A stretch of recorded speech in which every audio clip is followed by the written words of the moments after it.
Halo semuanya, apa kabar kalian hari ini? Untuk pertemuan sekarang, kita masuk ke pertemuan kedua, yang mana di pertemuan kedua ini kita akan membahas tentang ornamen nih, gitu ya. Ornamen di sini, kita bakal ngebahas tentang kayak hal-hal apa aja sih gitu yang memang, menjadi khas dari si ornamen itu. Oke, mungkin saya langsung share screen aja.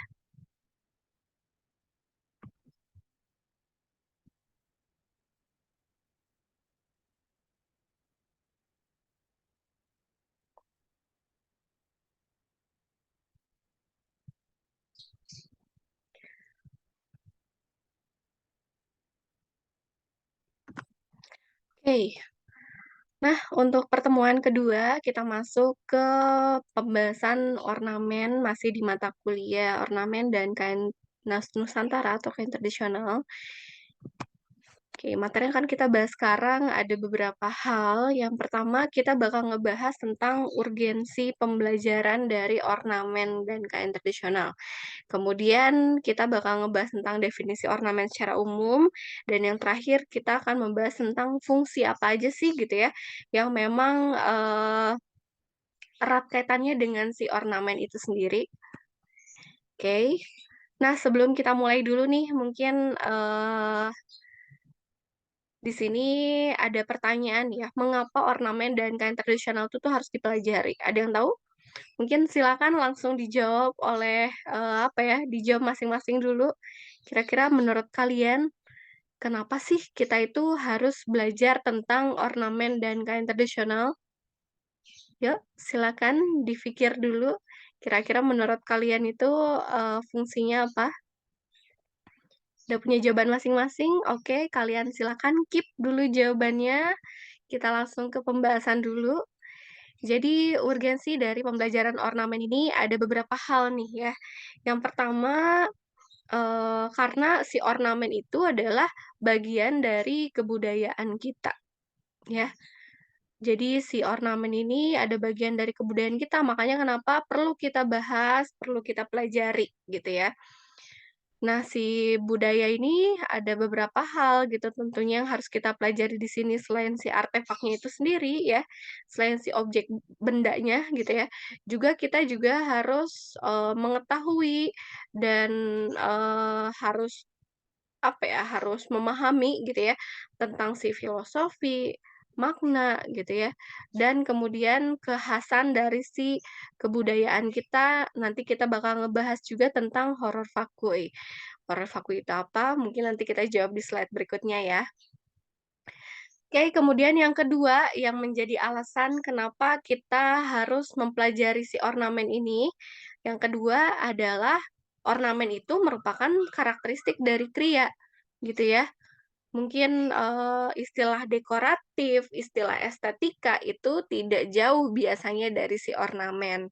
Kemudian yang terakhir, pembelajaran kita juga terkait dengan pembelajaran kita, yaitu tentang fashion styles gitu. Ornamen ini biasanya digunakan atau tidak, apa ya, tidak jarang untuk diimplementasikan menjadi ornamentatif atau full pattern di sebuah fashion gitu ya. Jadi si 3 hal ini adalah urgensi atau alasan, apa ya, atau permasalahan gitu kenapa kita ini harus mempelajari si mata kuliah atau mempelajari ornamen ini. Oke, nah sebelum kita maju dulu terlalu jauh, di sini kita bakal bahas. Jadi, poin yang pertama tadi ya, tentang si budaya atau kebudayaan.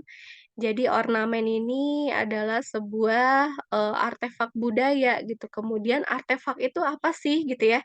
Jadi artefak itu adalah suatu benda atau mungkin bisa dikatakan alat juga, atau mungkin bisa dikatakan perhiasan gitu ya.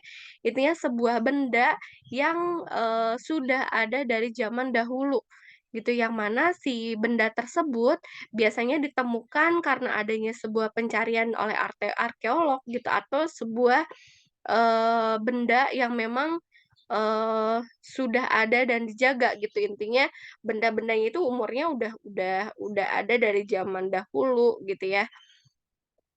Nah, biasanya si benda-benda tersebut, berupa benda-benda teknologi atau benda alat ya, alat-alat bantu kehidupan zaman dahulu, atau mungkin bisa juga, perkakas ya, atau bisa jadi senjata gitu ya, atau bisa jadi, sebuah elemen dekoratif gitu ya, atau perhiasan bisa juga gitu ya. Nah, itu adalah si artefak.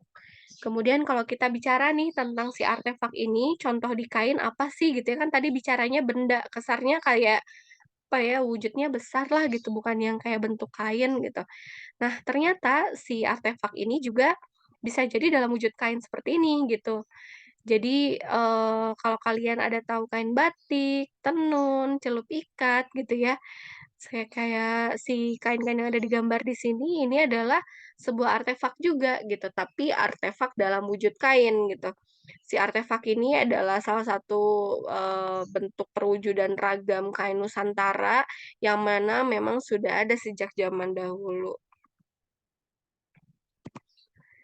Oke, nah atau, bentuk lainnya artefak seperti ini.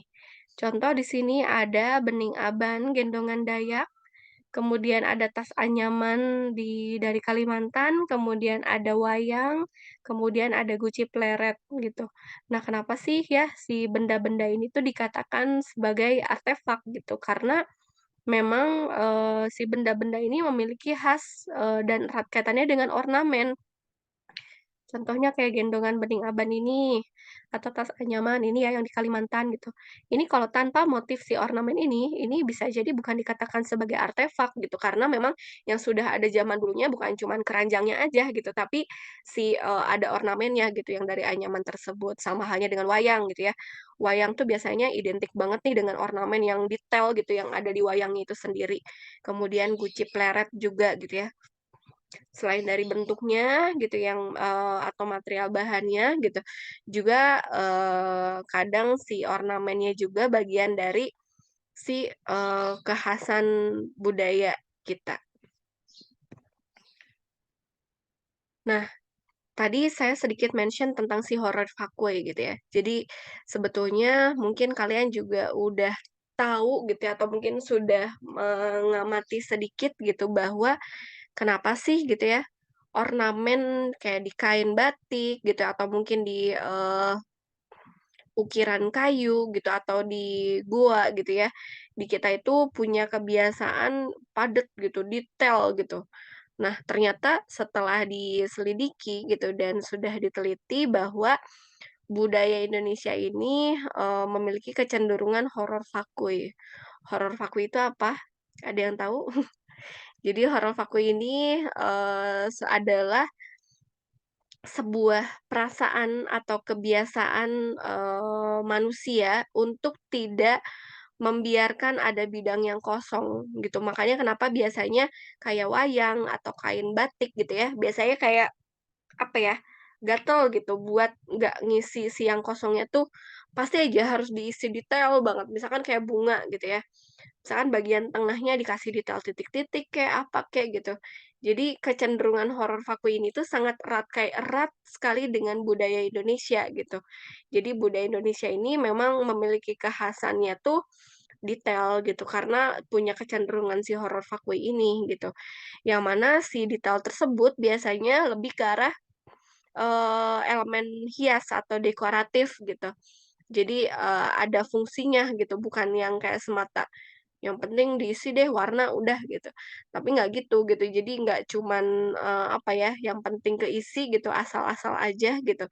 Tapi biasanya si, budaya Indonesia ini memiliki kecenderungan ya mengisi bidang kosongnya tuh dengan elemen hias juga gitu. Kemudian di sini ada ornamen dan kain tradisional dalam perwujudan kriya. Kita masuk ke poin yang kedua. Kalau kita bicara tentang kriya, kriya itu berasal dari bahasa Sangsekerta ya, yaitu kriya yang artinya mengerjakan gitu ya. Si kriya ini dia punya 3 karakteristik. Pertama, tentunya kalau misalkan dia disebut sebagai objek kriya, biasanya dia punya nilai fungsi.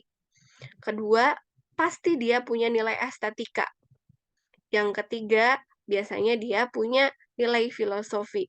Nggak akan disebut, ornamen kalau nggak punya filosofi ya gitu, sama halnya juga jika si ornamen itu dikaitkan dengan perwujudan kriya, pasti dia punya makna filosofi. Nah, si 3 ini adalah karakteristik dari karya kriya gitu, yang menggunakan ornamen. Kemudian yang ketiga, kita masuk poin yang ketiga dengan, penggabungan, tren dan fashion styles gitu ya, penggayaan fashion gitu. Biasanya si ornamen itu dijadikan sebagai pattern gitu ya, dijadikan sebagai motif di kain gitu ya, dan ada beberapa brand juga di kita ataupun di luar negeri yang memang mengangkat atau membuat kekhasan, eee, desainnya itu dengan mengolah si ornamen gitu, mengolah motif gitu. Nah, si pattern itu tuh sebetulnya apa sih gitu ya. Tadi kan saya bahas pattern, saya bahas ornamen gitu. Terus pattern sama ornamen tuh sebetulnya sama atau enggak gitu. Nah, kita bahas dulu. Jadi, ornamen nih, definisi ornamen itu apa, kemudian terminologinya apa. Nih, arti kata ornamen. Jadi ornamen itu berasal dari kata ornare yang artinya itu menghias, yang mana based on research-nya itu, ornamen adalah sebuah komponen produk seni, jadi bagian dari produk seni gitu, yang ditambahkan sengaja atau dibuat sebuah untuk tujuan tambahan lainnya dari suatu produk gitu ya, yang tujuannya untuk menghias, gitu. Biasanya lebih ke arah hiasan lah, gitu, hiasan pada suatu produk. Jadi ornamen itu bukan produknya gitu, tapi produknya udah ada, kemudian ditambah ornamen gitu yang tujuannya untuk menambahkan elemen, tambahan gitu, elemen dekorasi tambahan gitu, dengan menambahkan si, ornamen itu. Nah, tadi saya mention tentang si ornamen, kemudian, motif gitu ya. Jadi kalau kita bicara tentang ornamen, ornamen itu biasanya ada sambung kaitannya dengan ragam hias, dengan corak, dengan motif, dengan tadi yang saya sebut pattern gitu ya. Tapi sebetulnya itu, serupa tapi tak sama gitu. Jadi kalau misalkan penggiat dari, ragam hias menyebutkan bahwa motif itu adalah pangkal dari suatu pola atau pattern. Jadi pattern itu adalah gabungan motif. Motif itu satu, nih contohnya kayak gini nih, ini motif ya yang sebelah sininya aja. Tapi ketika dibuat pola, dibuat repetisi ke kanan, ke kiri, ke atas, ke bawah gitu ya. Nah itu baru masuk ke pattern gitu. Jadi pattern itu adalah motif yang disusun, berulang gitu dan dibentuk repetisi, beraturan gitu ya. Disusun rapih lah gitu intinya. Itu adalah pattern gitu. Nih contohnya, ini pattern nih. Kalau satu motif, tapi kalau dibuat repetisi, dimainin warnanya, dimainin, repetisi kanan, kiri, atas, bawahnya, itu dikatakan sebagai pattern. Kemudian ornamen. Fungsi ornamen, dia ada beberapa hal, yang pertama sebagai nilai estetis, kemudian yang kedua sebagai nilai simbolis, misalkan contohnya sebagai tanda, harapan, atau lainnya, nanti kita bahas di slide berikutnya ya biar jelas. Kemudian yang ketiga bisa juga sebagai nilai konstruktif. Ini contoh dari fungsi estetik di ornamen. Jadi bukan bentuknya gitu, tapi, intinya contohnya ini nih, tanpa ornamen ini bajunya ya tetap baju gitu.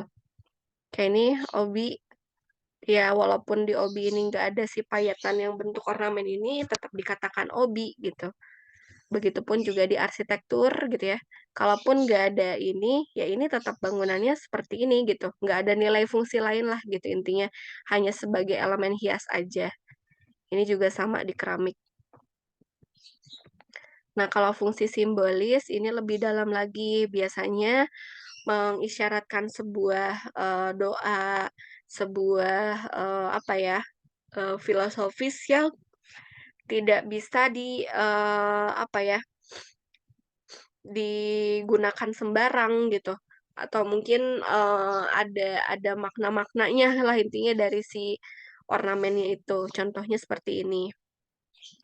Ini contoh dari, Keraton Jogja, batik parang nih yang digunakan oleh Sultan, ini adalah sebuah simbolis gitu, simbolis kekuatan spiritual gitu, simbolis yang memang dahulu itu hanya digunakan oleh sultan aja gitu, walaupun sekarang batik parang seperti ini udah banyak digunakan ya di luar, keluarga sultannya gitu, tapi itu juga sudah atas seizin sultan gitu. Tapi untuk beberapa event tertentu di Keraton Jogja itu biasanya, masih tidak diperbolehkan untuk sembarang orang pakai gitu. Biasanya untuk acara tertentu hanya sultan dan keluarganya aja yang pakai si parang ini. Nah, intinya si motif batik ini dipercaya mampu menciptakan suasana yang religius serta memancarkan aura magis sesuai dengan makna yang dikandungnya, gitu. Nih, atau contoh lainnya dari kain ada batik gendongan liong, di sini maknanya banyak banget. Jadi ada naga nih, gambar naga. Gambar naga ini punya arti simbolis menurut kepercayaan masyarakat Cina, itu sebagai penolak bala atau sebagai pemberi rezeki atau pemberi kesuburan gitu. Jadi sesuatu yang baik lah gitu. Kemudian ada kilin nih, kilin yang ini. Kilin ini, menurut masyarakat dan kepercayaan Cina juga dipercaya bahwa kilin itu dilambangkan sebagai isyarat kabar baik atau, pemberi kemakmuran, kedamaian gitu, kesuburan gitu, pemberi berkah lah kalau kita mungkin ini ya. Atau ada iswara, bunga anyelir nih. Bunga anyelir ini, menurut masyarakat Cina juga dilambangkan sebagai pernikahan, kesuburan, atau rezeki yang melimpah. Kemudian ada yin dan yang nih, penggunaan warna gelap dan terang. Ini, kenapa sih yin dan yang ini tuh selalu bareng gitu ya, gelap dan terang ini tuh gitu. Karena memang secara filosofi yin dan yang ini adalah kekuatan yang bertolak belakang gitu atau berlawanan gitu, tapi saling melengkapi gitu. Jadi intinya kalau cuman yin doang tuh nggak seimbang gitu, gitu pun juga kalau ada terang aja nggak seimbang gitu. Ini biasanya lebih kayak ke arah penolak bala juga, atau kayak pendamping hidup lah gitu, kehidupan gitu. Kehidupan itu pasti ada baik buruk intinya gitu, jadi biasa disimboliskan sebagai yin dan yang ini. Kalau ornamen dengan fungsi konstruktif contohnya ini. Jadi kalau tadi kan yang elemen estetik biasanya itu hanya sebagai elemen hiasan aja ya. Nah, kalau si fungsi konstruktif ini dia punya fungsi. Contohnya kayak ini ornamen ini contohnya buat, ketukan pintu ya. Terus misalkan contohnya kalau ini sebagai konstruksi tiang, atau misalkan contohnya ini di Bandung ya, di Al Irsyad, Masjid Al Irsyad, ini contohnya sebagai ventilasi udara. Nih, kalau di kain contoh konstruktif seperti ini. Ini bordir, tapi kalau nggak ada ini ya bolong, aneh ya. Atau kayak ini ornamennya ada konstruktifnya gitu. Jadi justru si struktur dari si benang itulah yang menghasilkan motif. Nah, kalau kita bicara tentang ornamen, ada beberapa cara untuk menghasilkan ornamen. Ada bisa dengan cara digambar, dilukis, dibatik gitu ya, atau mungkin dibordir gitu ya. Atau mungkin bisa jadi sesuai dengan material lain selain kain, contohnya misalkan kayak kayu bisa dicukil gitu, atau logam bisa ditoreh gitu ya, batu bisa dipahat gitu, atau mungkin dirakit gitu kayak tenun, dirajut, dianyam gitu ya. Oke, untuk materi perkuliahan pertemuan 2 kita hanya sekian. Mungkin, selebihnya jika ingin ada yang ditanyakan silakan kalian ajukan pertanyaan langsung di grup atau mungkin ajukan pertanyaan di forum diskusi. Oke, mungkin kita langsung tutup aja perkuliahan kali ini. Assalamualaikum.